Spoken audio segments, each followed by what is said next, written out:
Começa agora mais um Alesp Conecta, o seu Alesp Conecta especial em tempos de pandemia do coronavírus. Vamos falar aí de educação, ensino à distância e os novos métodos com esta pandemia que tiveram que ser aplicados aos alunos. Eu recebo aqui na Rede Alesp a educadora e jornalista Sandra Cabel, que vai conversar desse assunto com a gente. Seja bem-vinda à Rede Alesp, Sandra, tudo bem?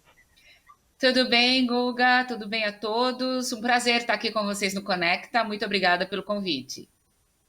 Então vamos lá, vamos começar esse Alesp Conecta. Em tempos de pandemia, o pessoal teve que começar a se acostumar com o ensino à distância, que não é uma fórmula nova, né? Já existia até cursos superiores, outros tipos de curso, mas isso acabou chegando a todas as camadas. Então eu quero que você explique inicialmente esse cenário, Sandra. Vamos lá então, Guga. Bom, a gente foi, todo mundo, né? O mundo todo foi pego de surpresa. Do Brasil não, porque chegou um pouco depois aqui, mas os países paulatinamente foram sendo pegos de surpresa pelo Covid-19, né? Pelo coronavírus. E por causa da forma de transmissão dele ser muito rápida e muito fácil, tiveram que paralisar todas as atividades e, claro, também as escolas, porque muita gente das escolas e provavelmente todo mundo seria afetado. Aí o que aconteceu? Todas as escolas pararam, ninguém sabia quanto tempo a pandemia ia durar, quanto tempo a quarentena ia durar, e aí a gente ficou a primeira semana pensando o que ia fazer, o que não ia fazer, e a partir da segunda, terceira semana, as escolas começaram a optar pela aula online. Agora, essa aula online, ela não é como a EAD, né? O ensino à distância ele é um curso planejado, que tem uma parte interativa e uma parte gravada mesmo, que cada aluno faz a seu tempo.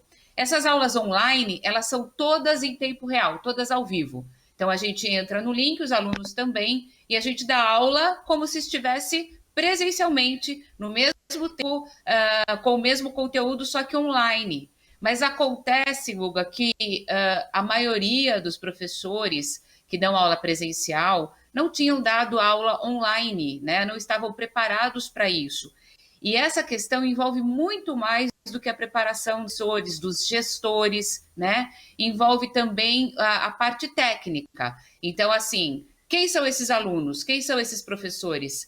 Todos os alunos têm acesso à internet? Todos os alunos têm computador em casa? Os pais estão em casa, os irmãos estão em casa, tem só um computador, os pais estão em home office. Então, assim, é uma gestão que tem que ser feita aí, que é muito mais complexa do que só fazer a aula online, né? De repente, a aula online, os professores vão se adaptando, tipo, trocar o pneu andando, né? Você vai se adaptando à tecnologia, vai conversando com os pares, com os outros professores, vai fazendo uma atualização profissional em tempo real também com os colegas, mas a questão é bem mais ampla porque a gente sabe que tem gente que não tem mesmo como acompanhar essa aula online por questões técnicas, né?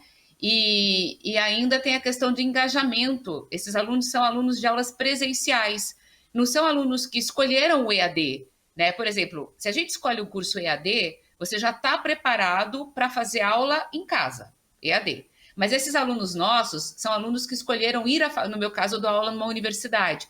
Eles escolheram ir à universidade, fazer a aula presencial. Então, para eles também fica um pouco chato, às vezes, por mais que a gente coloque dinâmica na aula, quiz, conversa, produção de atividade em tempo real, todo mundo junto, é diferente. Então, tem um monte de coisa que se envolve aí. E olha, eu vou te falar uma coisa: tem um dado da Unesco que diz que nós temos nessa pandemia 1,5 bilhão de estudantes em 90 países tendo aula online. É quanta gente, né? Quer dizer, é um número significativo, né, Sandra? E vendo um outro fator, né? Você falou muito da universidade, você dá aula numa universidade, já existiam muitos cursos à distância, né? De graduação superior, pós-graduação. As atividades de AD já eram no Brasil, né?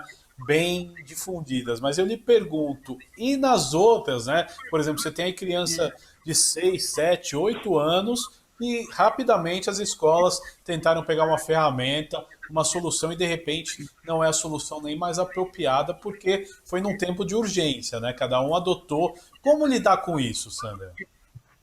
Exatamente. A gente tem as escolas de Fundamental 1, Fundamental 2, que são as crianças menores, e que as escolas não tinham mesmo preparado ou não estavam preparadas para fazer uma aula online, né? Ou seja, as crianças em casa e elas os professores fora da escola. Tanto que esses professores, muitos, Guga, relatam estresse, relatam dificuldade mesmo em montar atividades para essas crianças.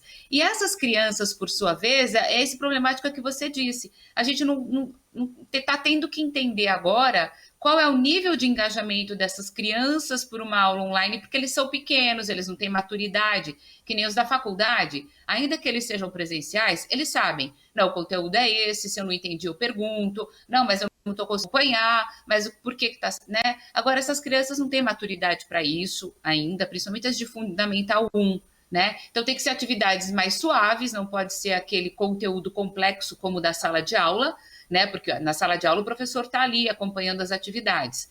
E no online, para essas crianças, o professor não está.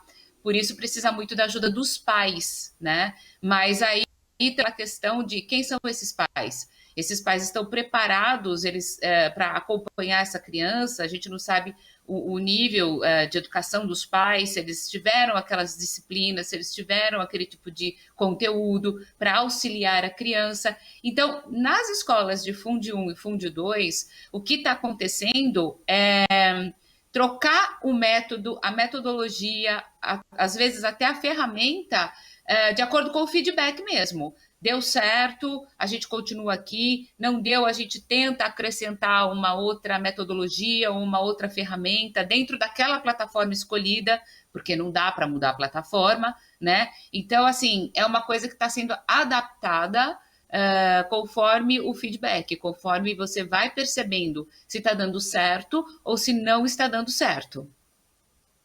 Exato, Sandra, é importante, né? Agora você tocou no assunto que eu acho essencial nesse momento. E os pais, como vão lidar com essa rotina? Porque não é nada fácil, né? Pensa um pai que teve que se adaptar com o home office, aí vem a escola da filha e do filho também. Você tem que gerenciar um negócio que até pouco tempo atrás você não tinha que gerenciar. Era um trabalho dos educadores, né?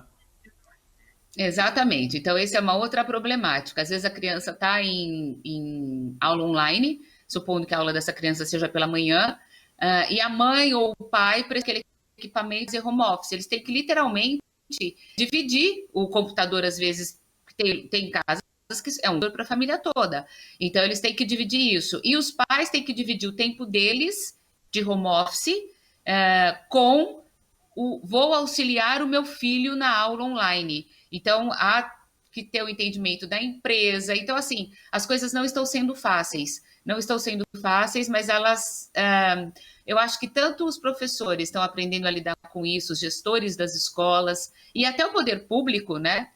Como os pais em casa. Tem que ter uma divisão de tarefa, uma divisão de trabalho e até um horário específico para cada um usar o computador. Não tem jeito, tem que ter essa divisão, esse planejamento, e nem sempre é fácil, né?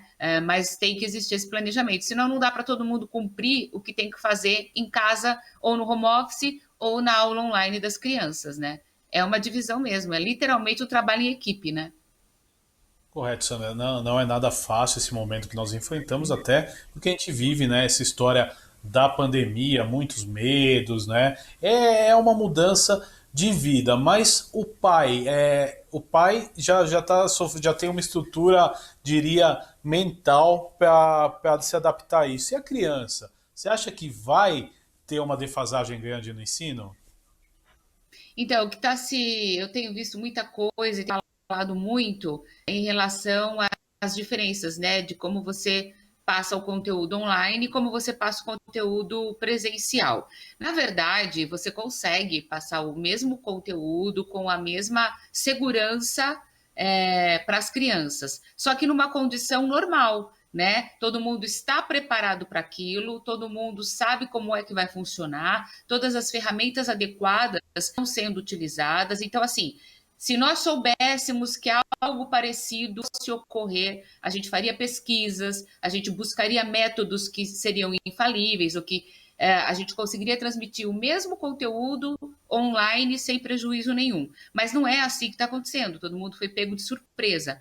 Então, assim, eu acho que a gente vai precisar, a hora que terminar essa pandemia, a gente vai precisar rever o que foi feito, como é que está o entendimento desse conteúdo pelos estudantes, mas é claro que eles estão recebendo esse conteúdo, e readaptar, readequar o que, por algum motivo, não foi bem compreendido. A gente vai ter que fazer essa readaptação, não vai ter jeito. Até para poder utilizar essa experiência para o ensino pós-Covid, porque eu acho que também tem ponto positivo aí nessa obrigatoriedade que a gente está tendo de mudar as aulas presenciais para online, assim, de um minuto para o outro, do nada, né? Eu acho que a adaptação vai ter que ocorrer, nós vamos ter que fazer uma medição aí do que o aluno conseguiu compreender nesse período, do que ele não conseguiu, e repassar alguma coisa que seja necessário repassar. Mas eu já ouvi especialistas também dizendo que talvez o ano seja comprometido. Então, assim, só depois que a gente voltar para o presencial para a gente saber o que aconteceu, na verdade, né? Mas os Sim, então esforços são grandes, viu? na sua análise, na sua leitura, a gente só vai ter o real impacto disso tudo quando voltarem às aulas presenciais, é isso? Enquanto isso a gente vai tendo essa possibilidade de passar o conteúdo, né? Eu não sei exatamente em relação às crianças muito pequenas, né? A avaliação é um pouco diferente dos maiores, porque os maiores têm compreensão de que o conteúdo tem que ser estudado, tem que ser entendido, tem esse feedback com o professor, né? Agora, os pequenininhos é que nem sempre tem essa compreensão do que está acontecendo, né? Então, eu acho que Fundamental 2, ensino médio, universidade, o conteúdo está sendo dado e, de uma certa forma, ele está sendo compreendido e a gente está conseguindo ter o feedback. Mas os menores, eu acho que a compreensão disso por parte deles, inclusive, das crianças, né, é diferente. Eles não estão entendendo muito bem porque eles estão confinados em casa, por que eles não podem ir para a escola, por que o conteúdo está sendo dado dessa forma. Eu acho que para as crianças pequenas é um pouco mais difícil.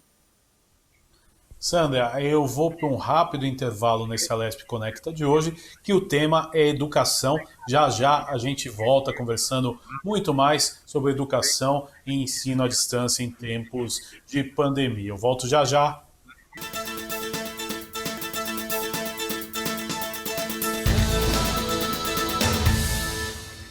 Voltamos, esse é o Alesp Connect especial de hoje. Estamos falando de educação, do ensino à distância, dos impactos e dos desafios aí pós-pandemia de coronavírus na educação. Recebo aqui a jornalista e educadora Sandra Cabral. A gente já conversou no primeiro bloco sobre esses desafios aí de implementar, né, o ensino à distância de última hora com uma rapidez, né, devido a uma pandemia. Agora vamos entrar aí mais especificamente, né, nos problemas e nos desafios dos professores nesse momento, né, Sandra? Quais que são os principais desafios que os professores, os educadores enfrentaram nesse momento? Além daqueles que a gente citou no bloco anterior, tem também a questão da escola pública, né? A gente sabe que as escolas particulares, as instituições de ensino de terceiro grau, as faculdades, enfim, já usam muito a tecnologia. Os professores já estão habituados com o uso da tecnologia em sala de aula. Muitas escolas particulares usam o Maker, usam a robótica para passar conteúdo para as crianças, fazem inclusive festivais de robótica com conteúdo de aula. Então a gente sabe que existe muito isso já no Brasil. Mas a gente sabe que a rede pública, existem escolas que têm essa possibilidade, que já conseguiram implementar esse tipo de aula, mas a maioria, infelizmente, ainda não. E aí é por conta de falta de estrutura da escola mesmo, né? Tem escola que não tem computadores para as crianças, tem uma sala de informática que os professores levam a classe para essa sala, não tem uma capacidade de banda. Ainda que o professor queira, por exemplo, utilizar os celulares das crianças para um quiz com o conteúdo, né, como se fosse pergunta e resposta sobre o conteúdo, mas no aplicativo, como em forma de quiz, a gente sabe que as escolas muitas não têm banda que comporte, né, todas as crianças utilizando o Wi-Fi. não tem estrutura mesmo física, não é nem problema do professor. Então, por conta disso, muitos professores da rede pública não se atualizaram para uso da tecnologia.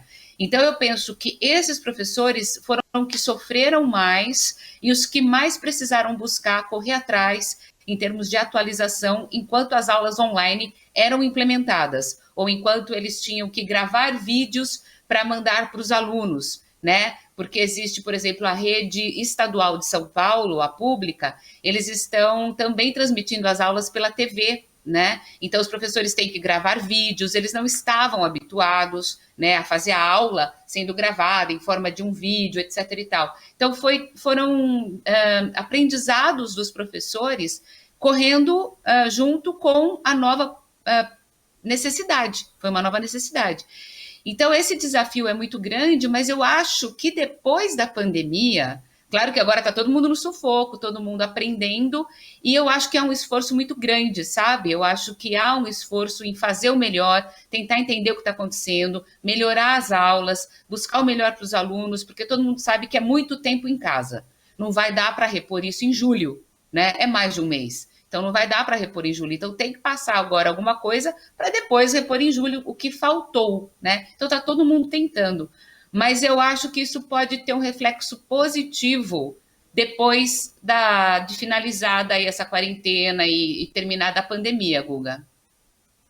É um ponto interessante, mas outro ponto que eu queria abordar com você, algumas escolas tiveram um procedimento, outras tiveram outro, por exemplo, alunos que no mês de abril entraram em férias, foi antecipada as férias de julho, já outras, às vezes na mesma casa, você tem dois filhos, um em cada escola tomou uma postura. Como a gente trabalhar isso na cabeça das crianças, Sandra? Pois é, as crianças. Isso já acontece com os meus sobrinhos. Tem sobrinho tendo aula online e tem outros com outras plataformas que oferecem o conteúdo, as atividades para ela fazer no tempo dela, né? Então tá lá, você entra na plataforma e você tem as atividades, as leituras, tudo que você precisa fazer com um tempo de entrega. E o outro está tendo aula online, ele fica lá na aula das 7h30 da manhã até quase meio-dia, com o intervalo, no tempo que era o intervalo. Enfim, as crianças, parece-me que elas até entenderam que cada escola é uma escola e que cada um tem o seu tempo, né? Mas eu acho que isso vai ficar mais forte no depois, porque as escolas que tiveram férias agora, elas vão ter aula normalmente depois. Talvez o ano letivo seja um pouco diferente das que tiveram aula online desde o início. Então, eu acho que assim, as crianças estão entendendo que cada um está numa escola, eles estão na mesma casa, mas cada um estuda numa série ou numa escola. Então, até eles entendem. Só que o depois é que talvez fique um pouco mais complicado. Ah, eu estou de férias agora, mas vou poder aproveitar julho, agosto, não sei. Mas o meu irmão não. Ele não vai poder aproveitar porque ele teve férias antes. Então, vai ficar uma coisa mais complicada. Não teve esse alinhamento entre escolas, né? Eu acho que esse alinhamento de todas as escolas fazerem o mesmo tempo de aula online ou usarem as mesmas plataformas, né? Isso não foi buscado e acho que também teria que ser um consenso que demoraria, né? Teria que ter reuniões e mais reuniões entre os estabelecimentos de ensino para que todos adotassem os mesmos procedimentos. E aí tem diferença de realidade de escola, tem diferença de realidade de professor, tem diferença de realidade de aluno, tem as escolas privadas e tem as públicas. Então, esse alinhamento não foi possível, né, que todos fizessem mais ou menos o mesmo programa e o mesmo formato. Eu acho que por conta da rapidez com que as decisões tiveram que ser tomadas e pelas diferenças de realidades mesmo. Agora, Sandra, é importante também a gente entrar no assunto. Qual o legado, né? Quais os desafios também que ficarão pós-pandemia? Como você vê, né, essa transformação na educação? Porque eu acho que nós vamos ter vários tipos de transformações nas nossas vidas depois de tudo isso. Como Vamos. isso vai impactar na educação? O pessoal fala que o mundo não vai ser o mesmo Não. pós-Covid-19. Né? Nada, as relações de trabalho vão mudar, as relações pessoais eu acho que também. E na educação não vai ser diferente. Então, assim, a gente estava vindo num processo de melhorar a questão da tecnologia em favor da educação. né? Como a gente pode aprimorar a educação usando a tecnologia, já que as novas gerações são digitais, né? Eles nascem mexendo no celular, eles são intuitivos, são gerações intuitivas mesmo. A gente demora para aprender a mexer em alguma plataforma, essas crianças pegam o celular ou entram em algum site, eles já começam a mexer intuitivo. Então, a gente estava levando isso aos poucos para as escolas. Com a pandemia e com a necessidade de usar a tecnologia para conseguir manter pelo menos o ano letivo, a gente obrigatoriamente, quem nunca tinha pensado em dar aula usando tecnologia, a escola que não estava investindo nada em tecnologia, teve que correr. Então, o que fica depois do Covid-19? A gente está fazendo um processo de urgência, né? Eu acredito que a gente vai ver um resultado disso, aí a gente vai buscar aprimorar. E eu acho que as escolas não vão mais deixar aquele formato antigo, anterior à Covid, tomar das escolas, ou seja, a gente vai usar a tecnologia com cada vez mais propriedade para a educação, né? Vai ser a tecnologia a favor da educação.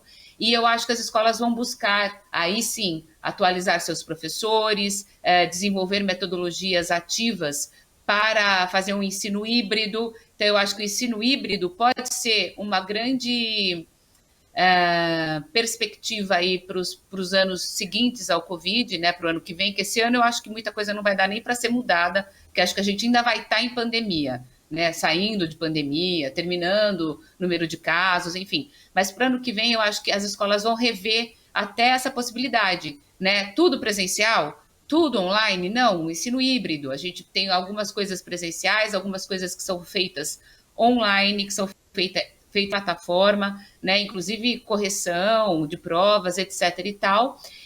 E eu acho, Guga, aí sendo bem otimista, né, o Brasil entrando em linha aí com países de primeiro mundo da educação, mas isso daqui a mais tempo, mais a médio e longo prazos, usando mesmo a inteligência artificial, porque alguns países já estão personalizando o ensino, cada aluno já está aprendendo de acordo com a forma como ele tem o seu aprendizado por conta da inteligência artificial muito personalizado, né? Então, o ensino com inteligência artificial mais a longo prazo.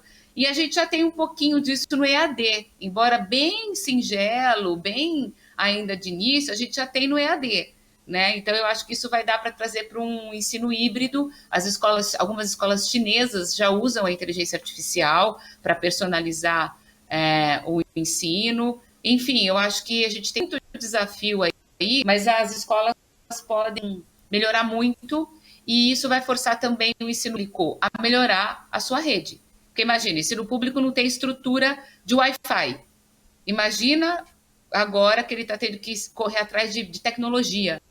Então, eu acho que eles vão se ver obrigados a investir numa melhora estrutural mesmo das escolas. Eu acho que vai começar até a ter melhoria de estrutura de estabelecimento de ensino público, por exemplo. Mas aí eu estou citando estou pintando um quadro bem positivo de as pessoas aproveitarem a crise para crescer. Que eu acho que é isso que deve acontecer quando tem uma crise. Né? Quando a gente fala em gerenciamento de crise em comunicação, a gente sempre fala isso. A gente teve uma crise, a marca quase perdeu a reputação por causa dessa crise, a gente recuperou, aí a gente descobriu o ponto falho e aí a gente ganha com isso. A gente aproveita a crise para melhorar. E eu acho que é isso que a educação tem que aproveitar, assim como os outros segmentos, né, da sociedade. Agora, Sandra, por exemplo, né, o governo do estado de São Paulo, esse tal exemplo, adotou as teleaulas, Tá. né? E era um modo antigo. Há anos atrás tinha um telecurso numa emissora de televisão É que era verdade. usado, né? Então, quer dizer, de repente você se reinventa, mas você acaba voltando para as mesmas alternativas, né? Na verdade, eles aliaram essas aulas pela TV a uma plataforma digital, que tem até o mesmo nome, que acho que é Central de Mídias, alguma coisa assim. Então, eles aliam essas aulas pela televisão, né, que são como se os professores estivessem dando aula na sala de aula. Né, eles têm lá as projeções, o professor está em pé, conversando com o aluno, dando a aula dele, só que usando recursos que cabem melhor, né, para uma aula em vídeo, né, usando um recurso um pouco diferenciado do presencial.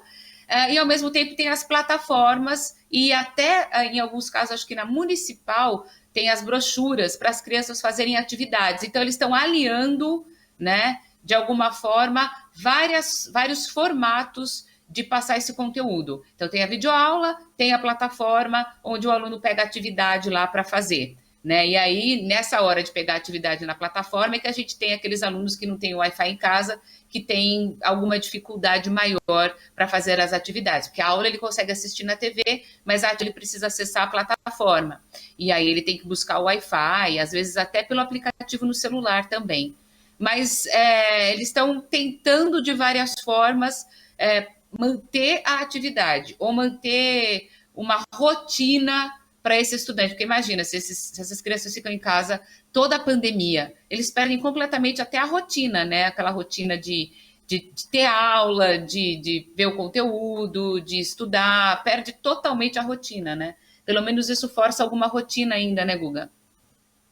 Sem dúvida nenhuma, Sandra, o nosso papo foi muito legal. Pena que está acabando, mas eu queria que você deixasse uma mensagem para o telespectador que nos assiste, né? O que ele pode esperar aí dessas novas tecnologias. Você já comentou um pouco da história do legado, mas a gente sabe que essa história da pandemia vai passar, tudo vai passar e logo estaremos de volta ao normal. Então as pessoas também não podem se desesperar nesse momento, né, Sandra?